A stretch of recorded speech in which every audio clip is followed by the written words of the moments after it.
Welcome, welcome, welcome. We're going to be talking about learning methods today. So, my name is Chiko, woohoo, woohoo. And I was just finished heartbreak studying interior architecture and venue design here at the University of Derby. So, I'm going to be talking about my own personal experiences and how we used to learn and stuff. Okay.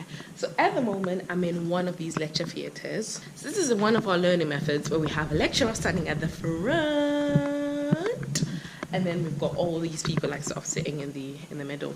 With my course, it wasn't very common. So we only had the odd lecture because obviously being architects and stuff like that were normally based in a sort of a studio format.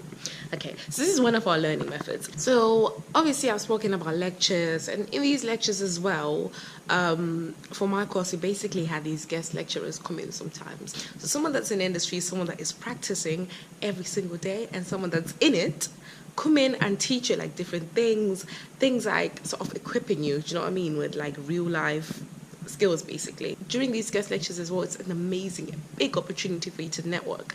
I know last year, like I said, with this guest lecturer that took us for a whole module, he gave us opportunities to like meet people in the industry. We worked on a real life project, and we actually went to the site, we went to see it, and we actually got involved in a real life project. So any like real life learning experiences that I've learned from my course, so it's been 3 years.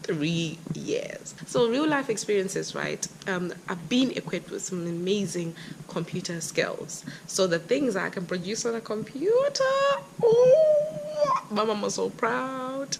Like I said, as part of my course as well, we've actually had chances to like network even abroad, like in Barcelona as well. We went up there. So basically, in a nutshell, when it comes to learning methods at the Uni of Derby, we've got a wide variety of them. So there's so much. And the amazing thing, the one thing that I really love about studying here that I found so amazing is there's not a one size fits all when it comes to learning methods. So yeah, thank you very much for watching, and see ya.